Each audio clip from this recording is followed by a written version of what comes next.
በአርሲ የተፈጸመው ግድያ መላ ኢትዮጵያውያንን አሳዝኗል። በግድያው በርካታ የኢትዮጵያ ኦርቶዶክስ እምነት ተከታዮች መገደላቸው፣ መሰደዳቸው፣ ቤተክርስቲያን መቃጠሉ የሚታወቅ ነው። አሁንም ከአካባቢው የሚደርሱ መረጃዎች እንደሚያመለክቱት የሟቾች ቁጥር እየጨመረ መጥቷል። በአካባቢው ነዋሪ የሆኑት የኦርቶዶክስ እምነት ተከታይ የሆኑ አካባቢያቸውን ጥለው እየተሰደዱ መሆናቸውም እንደዚሁ እየተሰማ ይገኛል። በጉዳዩ ላይ የኦሮሚያ ክልል መንግስት መግለጫ አውጥቷል። ግድያውን የፈጸመው የሸኔ ታጣቂ ቡድን ነው በማለት ያላከከበትን መግለጫ ነው ያወጣው። የኦሮሞ ነጻነት ሰራዊት በበኩሉ ጉዳዩን እየመረመርነው ነው በሚል ካዘን መግለጫ ጋር እንደዚሁ ስለ ጉዳዩ አንስቷል። ወደ አካባቢው ስልክ በመደወል ያለውን ሁኔታ ለማጣራት እየሞከርን ነው። አንድ ነዋሪ መስመር ላይ አግኝተናል። በጣም አመሰግናለሁ። እንዴት ናችሁ? እንዴት ነው ያላችሁት? እግዚአብሔር ይመስገን ደህና ነን።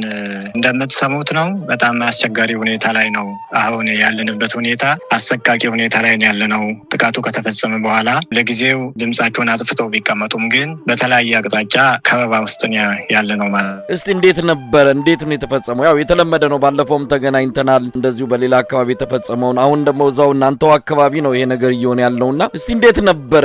በየጊዜው ያቃጥላሉ፣ በስለትም በጦር መሳሪያም ነው እርምጃውን እየወሰዱ እየጨፈጨፉ ያሉትና እስቲ እንዴት እንደነበር እንደው አስታውሰን። እዚህ አካባቢ ያለው ጥቃት በቅርብ የጀመረ አይደለም፣ በጣም የቆየ ነው። ያው መረጃውን ወደ ውጪ ወደ እናንተ ወደ ማህበራዊ ሚዲያ የሚያወጣው አካል ባለመኖሩ እንጂ ጥቃቱ የቆየ ነው። የባለፈውን ብቻ አሁን የግንቦት 23 ለምርጫ ዋዜማ የተፈጸመውን ነው ያው የተጠየቁትም ስለሆነ እሱን ሳብራራው ይህ ሆን ተብሎ ታቅዶበት የተፈጸመ ጥቃት ነው። ከነዚህ ከአገዛዙ ጋር በመነጋገር ህዝቡን ካዘናጉት በኋላ ነው እንግዲህ መጥተው ሌሊት 9 ሰዓት ላይ ነው ጭፍጨፋውን ህዝባችን በተዘናጋበት በተኛበት መጥተው ጥቃቱን የከፈቱን። እንግዲህ አንድ ቀበሌ ላይ ቀላል የማይባል የታጠቀ ኃይል ነው መጥተው። ለምሳሌ ቤተክርስቲያኑ የተቃጠለበት ጠለታ ጫፌ ቅዱስ ገብርኤል ቤተክርስቲያን ላይ ቀላል የማይባል የታጠቀ ኃይል መጥተው ነው በከፍተኛ መሳሪያ ሌሊት ከ9 ሰዓት ጀምሮ ጥቃት የከፈተው። ለይተው የሚያውቁት መረጃ አላቸው የኢትዮጵያ ኦርቶዶክስ እምነት ተከታዮችን። እንግዲህ እዛ አካባቢ ምናልባት የህዝቡ አሰፋፈር እንዴት እንደሆነ መረጃው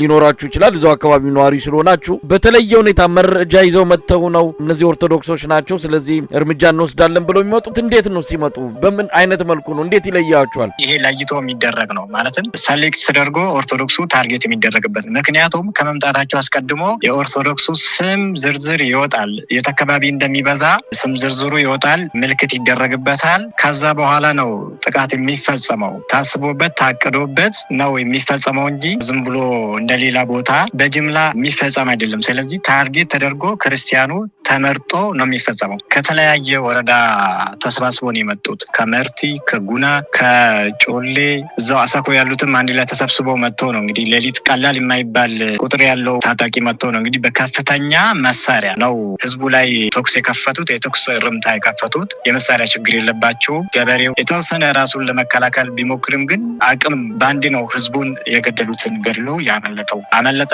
እንዳለ እዛ አካባቢ ያሉትን ብዙ ቀበሌዎች ወደ 9 የሚደርሱ ቀበሌዎችን ነው እንግዲህ ጥቃት የከፈቱባቸው። ቀላል የማይባል ህዝብም ሞቷል። በአካባቢው የሚከላከል ይህንን የሚጠብቅ ኃይል የለም ወይ? ማናቸውስ የሚያደርጉት ይህንን? በአንድም ይሁን በሌላ አገዛዙ ተጠያቂ ነው፣ እጁ እንዳለበት ይታወቃል። ብዙ ማስረጃዎች ብዙ መረጃዎች አሉ። ከዚህ ጥቃት ጀርባ የመንግስት መዋቅር እንዳለበት በቀጥታም ይሁን በተዘዋዋሪ ተሳታፊ እንደሆነ የሚገልጹ ማስረጃዎች መረጃዎች አሉ። እነማን ናቸው ይህንን የሚፈጽሙት? ይሄ ጥቃቱ መጀመሪያ ተጠያቂው መንግስት ነው። ምክንያቱም ጥቃቱን አይከላከልም። መንግስት መሆኑን የምታምነው አስቀድሞ ኦርቶዶክሳውያንን ትጥቅ ያስፈታል። ትጥቅ ያልፈቱት የሚከላከሉት ካሉ ደግሞ እነሱን አሳዶ ይመታል። የመንግስት የጸጥታ አካል ሲጠቁም አይከላከልም። ከተጠቁ በኋላም የተረፉትን አይከላከልም። የተሰደዱትንም አይመልስም። ኦርቶዶክሳውያን ተጠቃን ብሎ መረጃ ቢያወጡ እንኳን ውሸት ነው የሐሰት ፕሮፓጋንዳ ነው ብሎ ከኦቢኤን እስከ ኢቢሲ እስከ ፋና ድረስ የሐሰት ፕሮፓጋንዳ ይሰራል። በመጀመሪያ ደረጃ መንግስት ትጥቅ ስንቅ የሚያቀርብላቸው